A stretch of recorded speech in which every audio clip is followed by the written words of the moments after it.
Welcome to your next step up the self-publishing mountain. I'm Matilda Swift, author of quintessentially British cozy mysteries. And I'm Samantha Cummings, author of young adult books about magic, myths and monsters. I've written the books, Changed their covers, tweaked their blurbs, tried tools from a dozen ads courses. and I'm still not seeing success. Now, we're working together to plot and plan our way from barely making ends meet to pulling in a living wage. Join us on our journey where we'll be mastering the pen to snag that paycheck. Hello and welcome to Pen to Paycheck Authors Podcast. I'm Samantha Cummings, here with my co-host Matilda Swift, and we're here to write our way to financial success. We're two indie authors with over a dozen books between us and still a long way to go towards the quit the day job dream.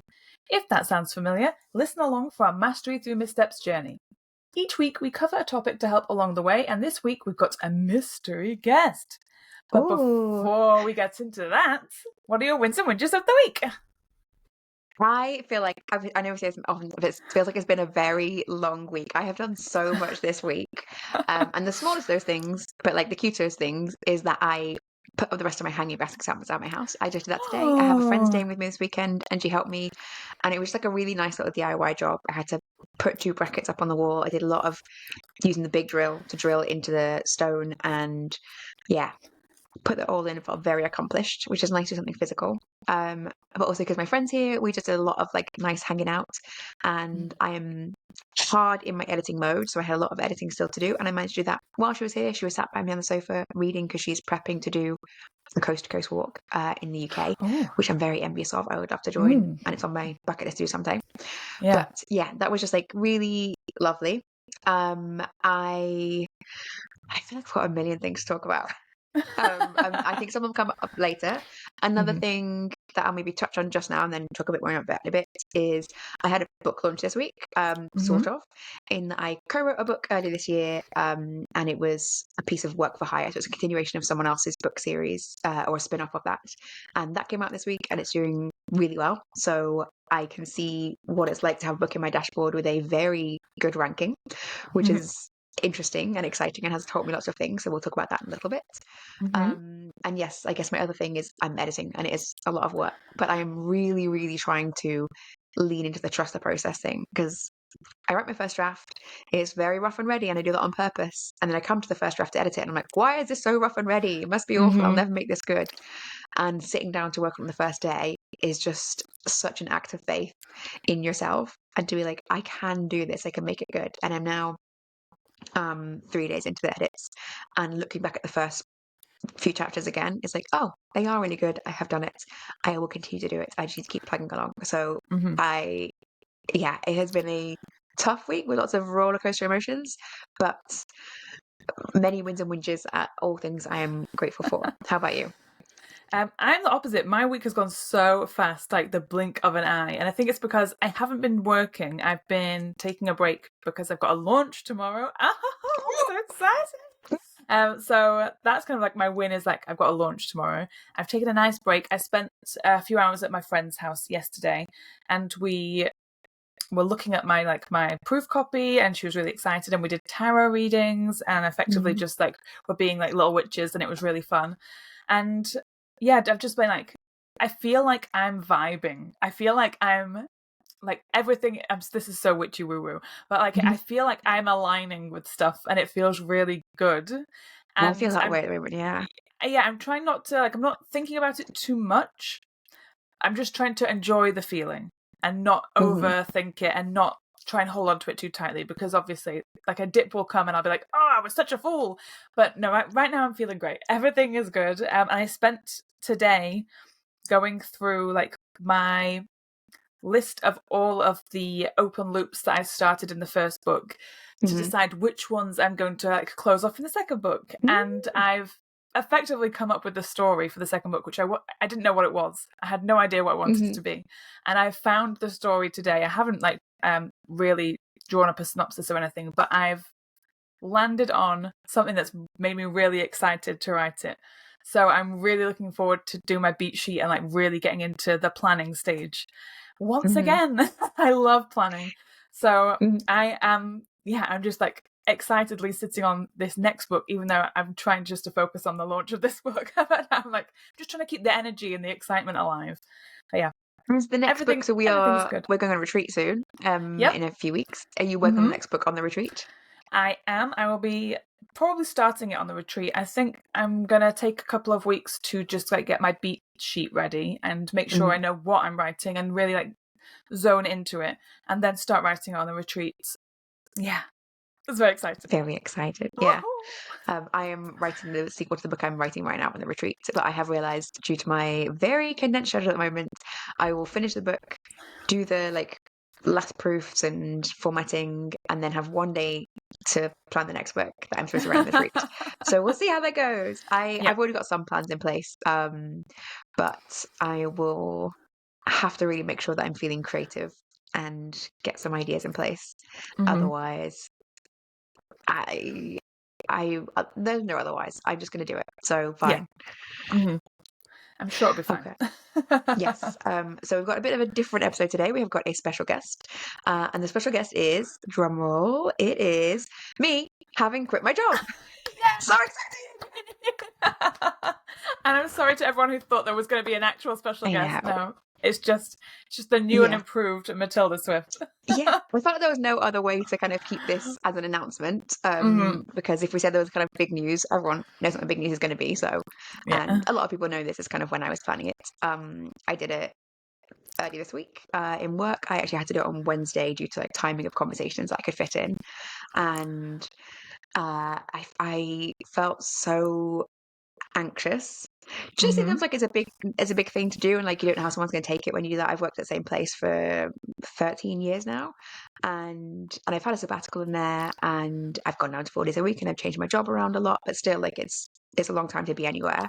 And I think obviously when you've been there so long, people are not really expecting you to leave. So it felt like, the conversation could go terribly, and I could be making a terrible decision. So lots of thoughts, and I sort of feel that same way now talking about it.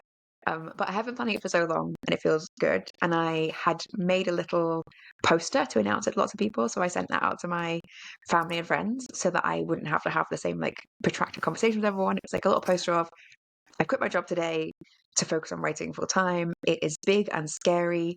And please, can you send me a lovely, encouraging letter or card at some point so that I can look at that and feel like I've made a good decision.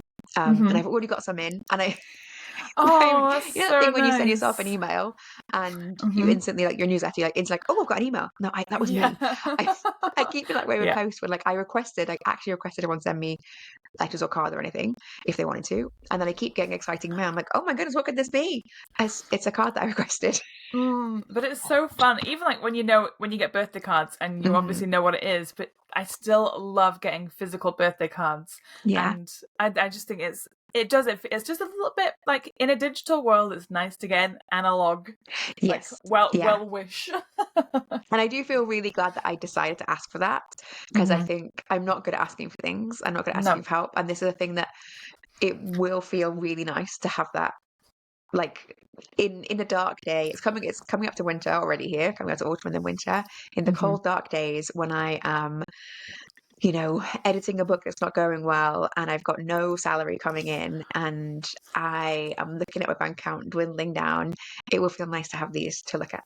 So yeah, that is another thing to talk about, is the financial side of things. So we were discussing earlier whether we should change our intro, which is the quit the day job dream. But in fact, I have quit my day job, but I am living off the income of my day job for a long time.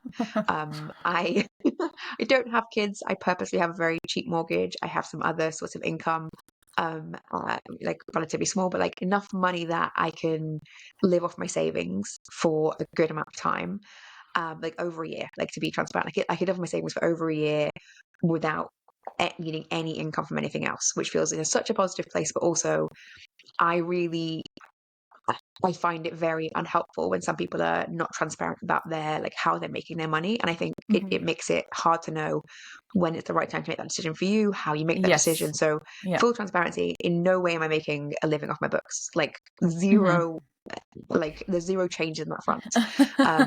It is, there are things I feel confident that I can at least get a significant portion of the way there if I have more time to focus on it, and if I do some things that I, invest some time and money and things. It's not like I'm quitting and then I'm just going to live on my savings with no plan. But I am not quitting the day job because I am so rich that I don't even need that money anymore. Yeah. It is. I think it is an important thing to talk about because, like you say, there's not a lot of transparency in whether some people who are writing full time are making enough money to support them, or whether it's no shade, as the kids would say, no shade to people who have a spouse who is making a lot of money and can support, because that's also a dream. Good for you. It's just that it's nice to have to be able to say, like, talk about it without feeling like there's anything to hide. I think it's great that you've managed to save up a lot of money and now you can live on it for a while. Like, that's what savings are for. Thank you, pandemic. Yes. And it did feel really scary in terms of thinking about when would I do it, because in the past I've definitely said, if I had enough money to live on for a year, I'd quit my job instantly. But I wouldn't, because I really didn't have a path towards making more money. It feels now like there are things I can try that would at least hopefully bring more money, and that it's worthwhile me focusing time on work on my writing. Like, I think I've got things, and I know enough things that I will be making good use of the time. And that if I write more books more quickly, it will have hopefully a significant effect on my income. So it seemed like a good time to do it. I have enough money. I don't have any kids. I live in a country with universal healthcare. Like I said, I have a cheap mortgage. I have savings. Like, I have everything going in my favor. So why wouldn't I? And I also want to lean into the fact that, like, many people would love to have that privilege. And so I do have it, and I'm fortunate enough to have it. And I don't want to just live in the anxiety of, like, society. Society has a lot of anxiety at the moment. And justifiably, a lot of people live in a lot of insecurity. But I have previously quit my job during, like, the recession. I quit my job with nothing else to do. In the depression. No, I'm not that old. But like in 2008, like in that recession, I quit my job I had to go to, because again, I have that freedom. And just because society as a whole is living in quite a constrained time doesn't mean that I'm going to put my dreams on hold. And that's a really nice position to be in. But also does feel really hard, because it's a bit like being a single childless person. Is like, that's a great privilege, but it also feels hard to push against the path that everyone else is doing. And you have to, and it means that every single decision you make has to be a decision. There's no like, then you do this, then you do this. It feels a bit like that with quitting my job right now, and that, like, conventionally it's not a smart thing to do. And like, it would be nobody's idea of like a smart thing to do, but it's smart for me, and it's where I'm going to be. And I might be, I might have brain tumor right now. I might be dead in a couple of years, and then I'm looking and be like, "Oh my goodness, great decision, me." But just, you never know, and I don't want to live like thinking about what 8-year-old me wants. Yes, and the tough thing is when you say, like, it's not a smart decision. It's not that it's not a smart decision. It's just that we don't see people making that decision ever. Like, everyone else. We've chosen to, like, not have children and not get married and try and live a creative life, which is different anyway. When you have, and I don't, again, like, this isn't like me throwing shade at people or judging people for choosing different paths in life, but this is the way I've always felt about my life in particular, is when other people do the whole thing where you get into a relationship and you buy a house and you have kids and you get married and you have a 9-to-5, which is like a fine thing to do. That's how this world works. You know how that works. Like, you know how to do those things, and everything is set up for that path. Everything, there's signposts along every single way to say, oh, ready to buy a new house? Well, there's somebody to talk to about that. Ready to send your kids to school? Yeah, well, you've got another kid, get a bigger house. Yeah, like, these people will tell you how to do it, because these people have all done it. And like, your parents have done it. And we don't come from families where parents have done the creative thing or have lived an alternative lifestyle. So that's how we're here. Yeah, like, we're trying to do something that we've not seen exemplified by anyone in our lives, just from people online, and then you don't really get a clear picture of that anyway. So it's not that it's not a smart decision, it's just a decision that we've not seen somebody else make IRL. Yeah, it's a very conscious decision. Like, I really had to like think about all the aspects of it. And I think I was also going to say one other thing. Yes, I think because so many people in the self-publishing space are in the US, where it genuinely would be a terrible decision to make, to give up your job with its benefits if you relied on your job to have access to life-saving medicine. I would never quit my job if Yes. we didn't have socialized medicine. Like, No. if like I have so many medicines every day, and so many expensive medicines that I could not physically function without, that are delivered to my house for free, that I know how expensive they are because I paid them out of pocket when I lived in the UK. That like my life is saved on a daily basis by the NHS, and I never have to think about like tying that to my economic worth.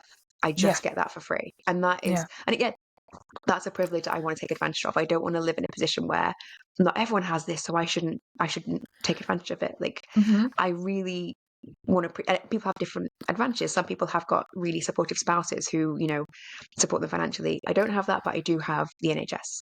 So I'm really trying to make the decision for me, for my situation, and lean into that and really talk about that out loud, because I think there is a lot of like trending towards the mean, like of everyone just doing like the thing, like don't quit your job until you're making twice your income in your book sales. Like, that's not true for everyone at all. That's not true for me. So I want to say out loud, there are other ways to make that decision. And another factor in my decision was like, I have previously left this country and gone to work overseas, where it's, you know, I've been an economic migrant. Like, it's a much better financial position and I have the freedom to do that because I don't have a spouse or children. I can just go where the money is, and I love that.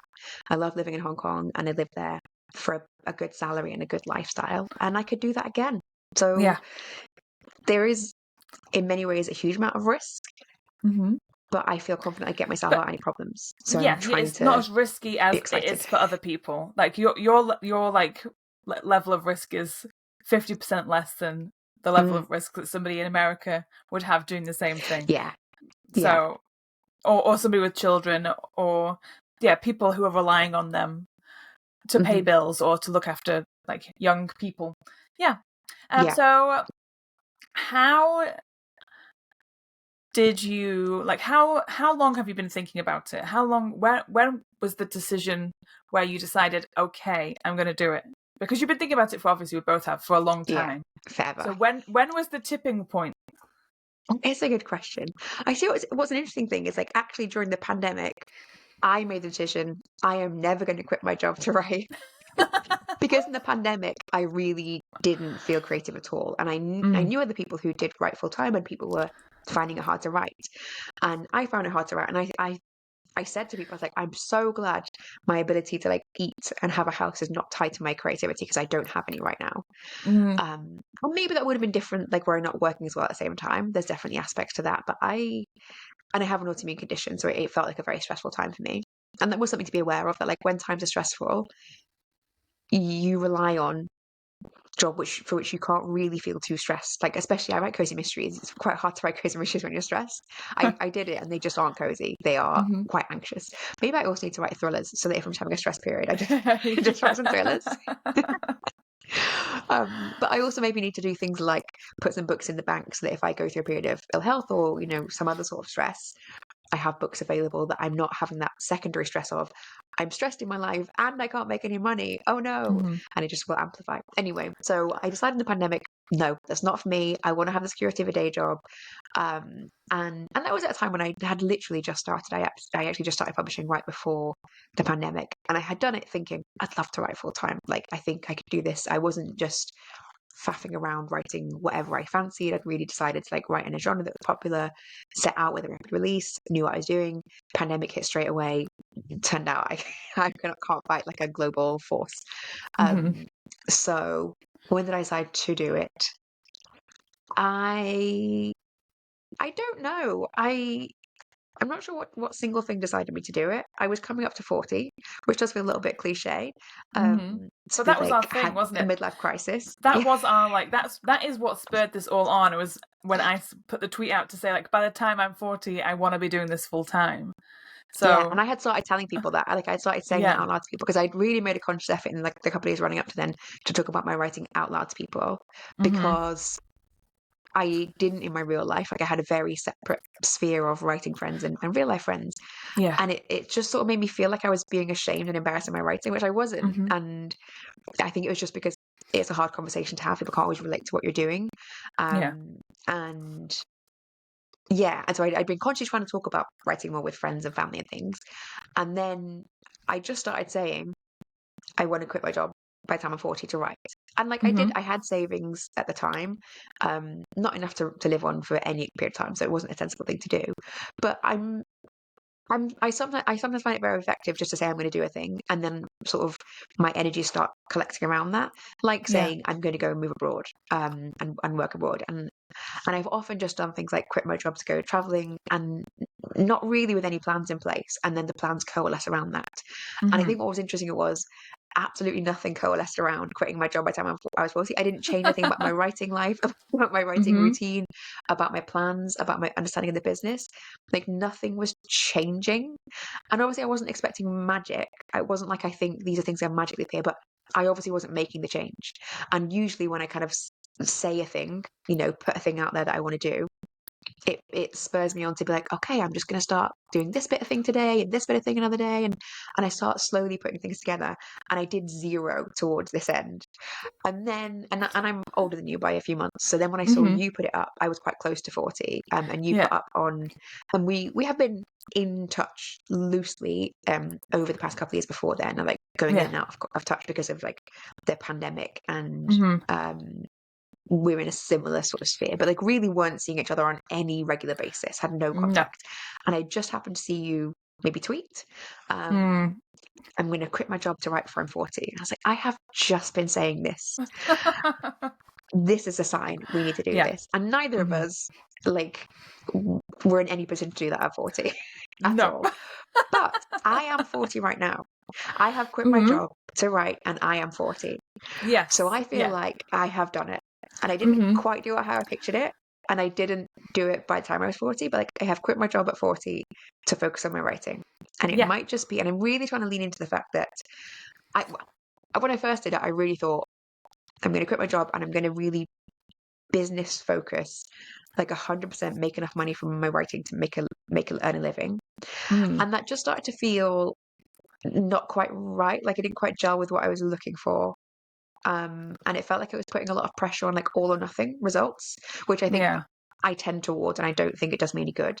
And Mm-hmm. so what I've been really trying to think about and trying to reframe it is I I'm going to take a year or two to focus on my writing, but also just like as a life sabbatical, like as I want to have a work-life balance. I have been working Yeah. so hard on my writing business for like year or two that I really haven't had any work-life balance. And to Mm-hmm. the extent where I feel myself resenting friends and family when they want to do Yeah. something, and like they'll be like, oh, do you want to do this really fun thing that's like I've tailored this around your interests, and I'm like, oh gosh, I'm so busy with my editing, why would you ask me to do that? Mm-hmm. I've become like the Scrooge of like social lives, and I don't want that. And it's just because I do not have time to have a life and do the amount of work that I want to do right now, my writing. Yeah. So I need to take some time to really rebalance that and like be be the person I want to be, and so Mm-hmm. have time to actually appreciate when people generously say, here's a thing that I know you really like and I will come to you and do it and we will have a lot of fun. I'm like, yeah, that will be a lot of fun. I know we Yeah. resent that request. Yeah. So yeah, have that, be able to, like I said, I think I said it recently, like be able to like make some bread and jam and forage and just enjoy my life and maybe Yeah. Live relax. that cozy author life for like a Yes. couple of years whilst you Yeah. can. Like, try it out. You're just trying it out because you can. Yeah. And I think no pressure. Like what I kind of want to do during the time as well is like explore other things and look for some like little side hustles that I think are fun and bring in bits Mm-hmm. of money.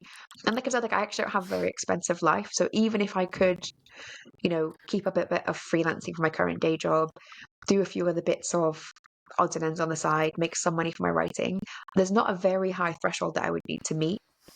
And it's not nothing, like it's not just like, oh, it'll be a breeze, but there isn't a very high threshold. I'm not supporting 4 kids going through university. Mm-hmm. If I could get, you know, even somewhere quite close to that, that would make me feel like, okay, maybe all I need to do is pick up like a very small amount of day job work and I Mm-hmm. can keep living this life that is more interesting to me than just Yes. sitting in an office doing the same thing years and years on end. And I get to Yeah. choose it and like make it how I want. Yeah. So yeah, I'm not quite sure that I answered the original question of like when did I decide to do it, but I'm not sure. It's just felt more and more certain. And in fact, at your birthday, at your 40th, we were sort of talking about when would you leave and when would you think about it? And I was like, I think Yeah. I sort of, because I could have never done it. I could have just kept thinking about it and there was no trigger to do it. But we were talking about this in summer and I was like, one thing I really hate is when my day job doesn't change the clocks, but my Yeah. life changes the clocks because I work in a different country than the one I live in. I have to start work at 8 in the morning, which is not perilously early, but it's early when it's very cold and dark in England. And I I'm quite a slow morning routine person. I don't like getting up and going straight to work. And actually, I would really prefer to write before work if I was going to have a choice. So it just meant like I was getting up really early in the cold and dark, and it meant I spent months feeling like I was really dragging myself around. And I was like, I actually would like to not have another winter of going to a clock change. Yeah. Which just, it was like, that feels really indulgent and lovely. So And like I want to do that nice. for Yeah. myself. Yeah. So that's Oh, what yeah. decided me on the date. And it was nice to have that bit of push of like, is there anything you can use to decide a date that isn't, because otherwise there's nothing. There was no time which I needed to quit. And it also gives me a bit of time to kind of get into a good routine before I take a bit of time off in December for Christmas, because I celebrate the whole month of Christmas. But it'll give me a little bit of time to work on that. So I will be finishing my work. I've not got the exact date yet, but in the last week of October, which is very exciting. I know it's crazy. That's going to come around so soon. Yeah. Oh. So Cannot wait. rather than also, wait, can I tell you a little sidebar on that? Because the best thing is, I told my boss about it, who was really encouraging. My boss was also, she loved writing, and I told her that I'm leaving to write, and she was very excited about that. Obviously, sort of shocked, but excited about the writing part. But then I was saying, oh, as you know, I've got 2 months' notice, so I'll be leaving at the end of October. And her comment was, this October? I was like, no. Yeah. October 2026. I'll just give you a lot of notice. Yeah. I'll give you the whole year. Yeah. Oh. Which I love as a response. Yeah. That's like a panic, like, this October. Yeah. I was going to ask you, rather than asking you, like, the money thing about, like, how much money do you need to make, blah, blah, blah, blah, because that's, like, that's a needle in a haystack, because you can learn to survive on lots of different stuff. But do you have any other targets or ambitions and goals that aren't money related that will make you feel like you are progressing, or like things are getting better, you're moving up? Yeah, I think one thing I've really, really been thinking about recently is I've got loads of ideas of like things I want to do and things I want to try. And it can be things to do with different storytelling formats. Like this year, I really thought I wanted to try serialization, and I just don't have the time to do it. And then a couple of other authors who are full time and who are bigger than me have just started serializing some work. And I was like, oh, it feels like there's a real opportunity cost at the moment on me of not having the time to explore fun, interesting things. And so I think what will feel like a real success for me is that I'm able to experiment more, because that I think is something that I want to take advantage of in the indie author space. I don't just want to be writing the most to market books, releasing every 60, 90, whatever days, and try to chug along. I want to be figuring out what works best for me and enjoying that. And I love experimenting. I love learning about things. So I want to, if I've got time, to be constantly enjoying and exploring and experimenting. And it doesn't feel like I've basically just taken up like a job in the word mines. That's what's going to feel like a success to me. And it's maybe not very quantifiable, but I think I want to set up my schedule so that it sort of is quantifiable. So I'll spend the mornings writing on like my main project, and then the afternoons will be a mix of like admin and experimentation. And then I've also got evenings and weekends to do fun stuff that might include other experimentation as well. Yeah, I like that, because it's never been a goal of mine, at least, to replace a 9-to-5 with a 9-to-5. And I know that some writers do that because that's like the way that their mind works, and like it fits their life that way, to just work a set number of hours, blah, blah, blah. But for me, my goal is to live a more creatively fulfilling life that doesn't look like a 9-to-5, because I want people to look at me and be jealous of the life that I live. Absolutely. Is that not what we're doing? Yeah, my local cinema is a warm space. Like we have a lot of warm spaces in the UK that are community spaces that are available when it's really cold here. And the heating bills are enormous. So my local cinema is a warm space on Monday afternoons, and they have a free film on at 2 p.m. And there's loads of things like book groups in the middle of the day and like crafting groups in the day, because everyone here is very creative. Yes. Like, not a lot of people don't have day jobs here, and there's just so much going on. And I do really want to. I've decided I'm gonna start with quite a regimented routine, just to see how much I can get done, and Yeah. also to see like how much do I want to deviate from the 9 to 5, because I think it won't do me any good to just be like throw everything in the air and be like, I'm just gonna write when the muse takes me. Yeah, So I think I'm no, actually you gonna don't want start quite 9 to holiday 5. mentality. Yeah. I think I'm going to start Yeah. quite 9 to 5 and Yeah. see where I want to take the wheels off, and to try some things in the day, because I'm actually not very productive post lunch, and I know that about myself, and I force myself to just like sit in my chair at my day job post lunch, but I would be better if I did actually mornings and evenings. Yeah. And I'm not sure I really want to do that when I'm writing, because evenings are, a time when everyone else is free. But yeah, could I find the best schedule for me by like experimenting a bit? Yeah. But yeah, I want to try and do some of these things in the afternoons. Like, I want to be the person at cinema on Monday at 2 p.m. and like Yes. everyone will be jealous of that. I'll WhatsApp you. Yeah, please do, because there are so many things that happen in the afternoon or like late mornings that I am forever jealous of. And when I talk to people about it, so there's obviously like people go to Zumba and it's like an afternoon Zumba thing, Yeah, all the or gym like class at my gym are in the afternoons always the afternoons, or the and mornings. Yeah. like, and also there's like a women's business group where I live, always in the morning. Like, hello, what Women about the got people jobs. who are, yeah, what about the people who've got multiple jobs? There are like old people in my village who go around litter picking. I want to go around Love to litter do that. picking, always in the Yeah. morning, can't go. So every time I talk to people about this, I'm like, oh, I'd love to go and like help them litter pick and keep the village clean. I'd love to go to Zumba when you guys go to Zumba. I don't, want to go to the allotment more. And people say to me, well, when you retire, no. Like 30 years when you're like hunched and decrepit. No. Don't dangle a rotten carrot in front of me and expect that to egg me on. Like, I want it now. What are you talking about? So that's the thing that I'm excited for you for, and at some point in the near future, hopefully, fingers crossed, Akil can dream. Like the afternoon, the person that goes to the shops and people say, don't they have a job? I have got a job, and it's better than yours. Yeah. Yeah, and I just like, so many people around here have creative jobs, so they're it's quite common to not have a day job. So people are like, oh yeah, do you want to meet up? Do you want to have a coffee on like Tuesday afternoons? Like, no, because I'm chained to my desk. Yeah, I'm a wage slave.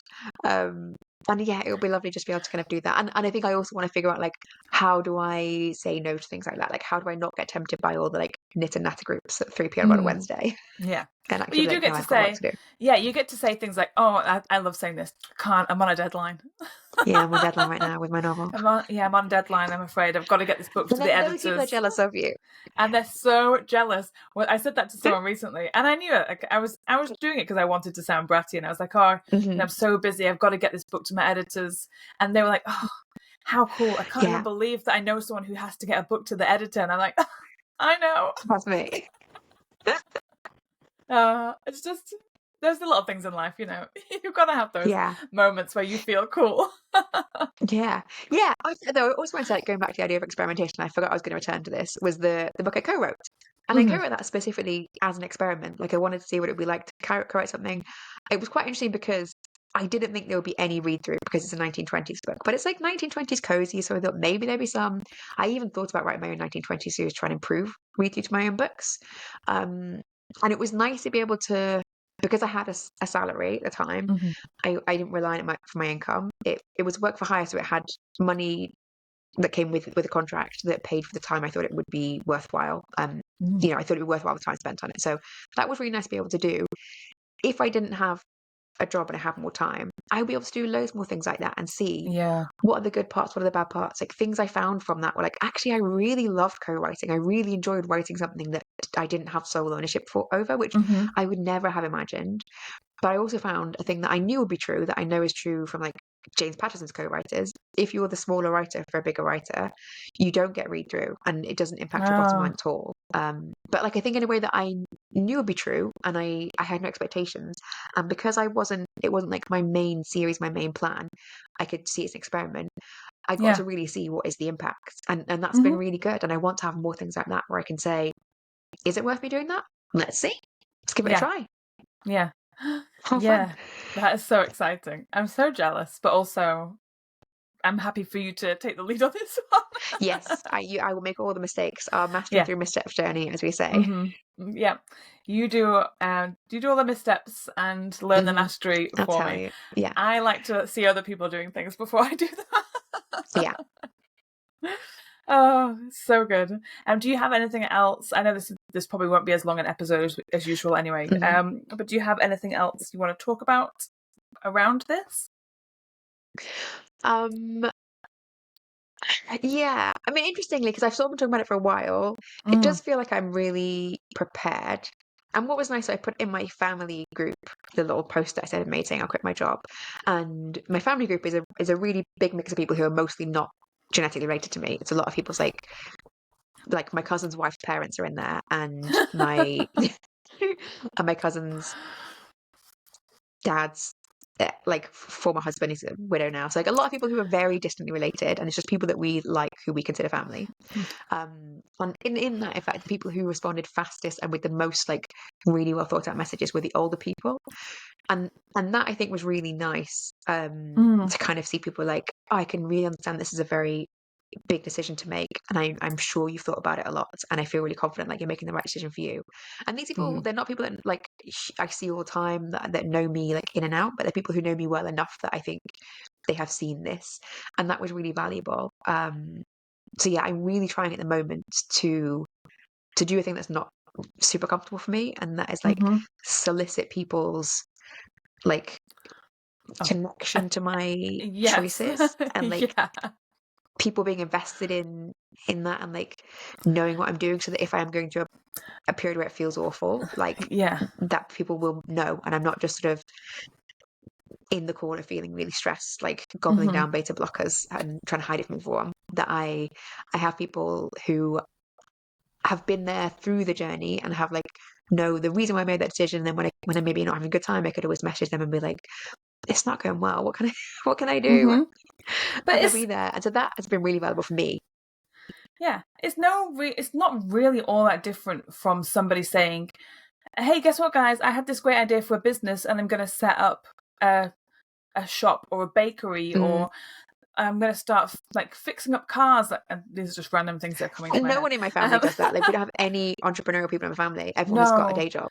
Yeah, but if you were to say that you were just setting up a business, that wouldn't feel so. It would feel scary, but that would feel like a normal thing to announce to people. Yeah. It's like whenever you're doing anything setting creative. Up a bakery. Oh, exciting. Yeah, and people will be like, "Oh, can I come and eat some cakes?" And you'd be like, "Yeah, not for free though, but yeah, sure." What did your immediate family think? What did your parents think? Just super positive. Partly I think is that I have a real grind you down, you can't tell me nothing attitude that I think they just get used to being like, because I think I'm very I think things through by like asking questions and like interrogating someone and like trying to get all their arguments against something. So I think if someone says something in opposition to what I've decided, I will push back, not necessarily because I'm going to eventually not listen to them, but like as a way to listen. So I think they're very used to being like, just going to do what she's going to do. So that is fine. But also, I think I often do things like this, right? Like I often do things like quit my job and go traveling, or go and live in a different country. It's a very and it you has always thing to gone do. well. And also, like, I think everybody else is marriage and baby people. And that I think just by dint of not having a partner or babies, I'm already doing something different enough that I think they're like, well, I guess that's what she's doing. Yeah. So you didn't have anybody. Nobody told you that they thought you were making the wrong decision, or tried to warn you. No, only because if it was my parents, my dad would 100% be like, don't do that. And then he'd come around. Eventually, he'd come around, and then he'd think it was his idea and all that stuff. But there are obviously people who get told that they're making the wrong decision, and I can't imagine anything worse than being told that by somebody very close to you. I only bring it up because recently on Threads, one of the authors who's in my YA group on Threads mentioned that she was going to quit writing, and it actually, like, the post did mega numbers. She's disappeared off Threads, and I keep meaning to message her to see if she's okay. So she announced that it's really sad. Like, she had already quit her job to do this full time. Wow. And but it hasn't been going well, and she's not been making a lot of money because, you know, like, it's difficult. She's not got a backlog of books and stuff. I think she's got a couple of books out. And Wow. How come she yeah, was bold enough to quit in the first place? I'm Like, not what is she? I'm not sure, because I don't know what her story is. I'm not sure like why she did it or anything. But she has been on Threads, and she had mentioned the fact that she's not doing very well. She was feeling a bit down about it, and she spoke to some writer friends that she's got, and they all convinced her. They've all told her apparently that maybe writing isn't for her, and she should just go back to a normal job. Yeah. So I've really been consciously talking to people about this recently, and like everyone has been, and like writer friends have been so like, yeah, go for it, give it a try at least. Why not? You only live once. Really positive. Right? That's been such a, like, everyone in our Discord group that I know has been incredibly supportive. Yes. Because why not try? Like, I'd rather try and fail than not try. Yeah. And I don't think there's anything wrong with doing it and then getting to the end of your money and thinking, okay, well, I'm not making like enough money, so maybe I will get another job, and I'll keep trying, because we all know, like, the more books you have, the more likely it is you're going to turn over more money. And it's not a failure to try and then go back to having, if not a 9 to 5, a part-time job or something, some way to bring in money that's not from your writing. That's not a failure. That's just life, unfortunately. That's capitalism. Like, that's it. Like, you can't, we don't all have patrons who are gonna be like, oh, you're the writer for me, let me pay your way and you write me fantastic books. If only. If anyone's listening and is looking for that, please do get in touch with us. We've got a coffee. Feel free to donate.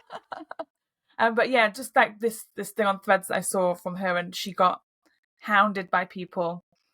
A lot of people saying that she was like posting for sympathy, and other people saying that, like, telling her that she didn't have great friends, and it's just been a bit of a wild ride for her, I think. And because you told me this week that you're doing it, and then I saw her post that, and I thought, that's two, like, that's like very two at the opposite ends of the road there.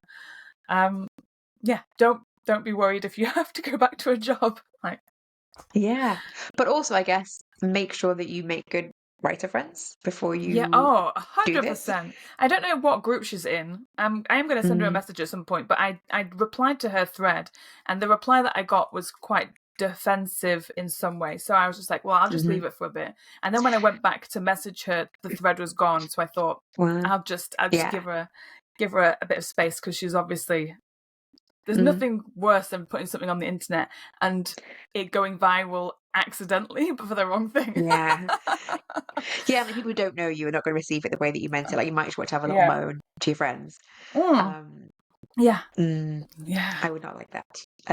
I think one of the best things in the world about social media and algorithms is that, like, whatever you're currently focusing on and doing, you'll get loads of content served about that. So I've seen so many posts this week about people quitting their jobs to write, and I was like, I feel like I'm in a zeitgeist. I feel like everyone is like, I'm doing the right thing, and obviously that's just the algorithms, but the algorithms make you feel like you're doing well. It does also send me a lot of stuff about, like, financial crisis things, and like people having a massive amount. I was like, I need to stop looking at those things, but it's like a a scab you can't stop picking at. Get back onto autumn talk like I am. I do also want to recommend a thing that I am doing to like kind of be focusing positively on that thing, like, because I think a thing that I am not very I've not done a lot of focusing on in the past is finances. And so a friend who's also having a big career change right now, which is great to have someone to talk to. She's a very different career and a very different change, but really lovely to have another, like, midlife crisis friend.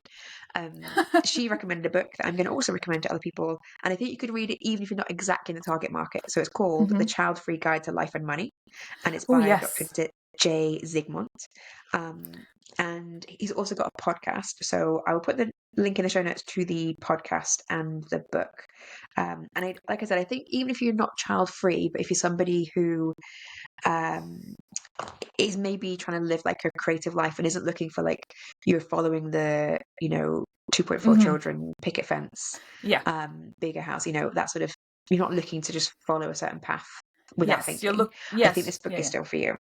Yeah. If you're looking to like put a lot of emphasis into your own creative freedom and happiness, not just a family lifestyle, which is fine. Be selfish sometimes.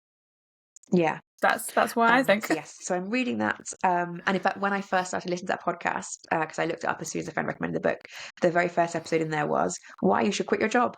And it's really good. It's like, and it's very much like, if you don't have the responsibilities that everyone else has, you don't need to be listening to the message that you should live a very safe and secure life. You can find a message for yourself that says you should be living your life for yourself, and like finding, like, take a sabbatical, take 6 months to figure out what you want to do. If you've got savings, do that. So yes, I'm really trying to surround myself with more messaging that aligns with like a more specific tailored message to me. I really wish there was stuff, so if anyone knows about this, please do put it in the Discord or send us a message about it. I really wish there was more stuff about single child-free women. A lot of stuff about child-free people is for couples, and I live in a single income household, which makes some decisions different. There is nobody to ever pick up the slack. I have more expensive bills than if I live with somebody else, and I have to think about things slightly differently. So if there's any content anyone knows about single child-free, ideally women, please do let me know. I would love more content on that. And I'm just trying to, really feel positive that my decision is right for exactly me. Yeah. Yeah, it's a good idea to, like you say, when you go on social media or anywhere, you are tailored, like the information is tailored to you. So you might as well use that to your advantage and try and elbow your way into the algorithm that's like, this is how you're going to succeed. Yeah. that content's out there. That stuff's out there. Okay. I feel like we've probably covered everything. I think that's everything. Hopefully we'll need a special guest of me with no job. Very exciting. Yes. I like Thank you very much for joining. Yeah.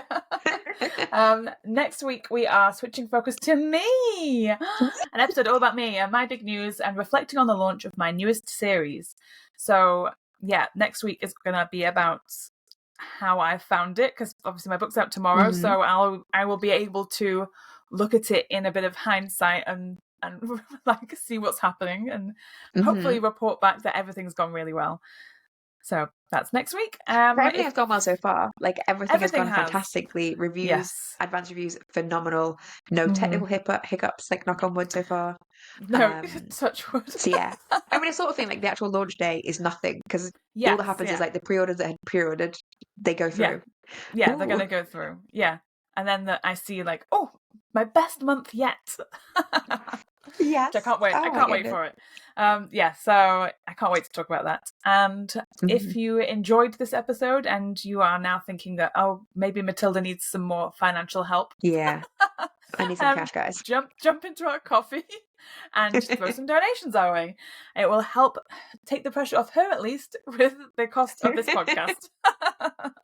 And also don't forget to come and join us in Discord, where we talk about everything that we've talked about in this episode, but also it's just a nice fun place where we talk about what we're doing in life, what we're doing with our writing, whether we have any stupid questions. Really good stat sharing this week, which has been so nice, of like, what can I expect from NetGalley? How things work. Different. We share lots of resources. When we find things that work really well, we jump in there and we talk about it. And so there's always conversations flowing. So come and join us. There will be a link in the show notes. And I guess that's it. Until next week. Goodbye. Goodbye. You've been listening to Pen to Paycheck Authors. Stay tuned for our next episode. And don't forget to subscribe to learn how to write your way to financial success.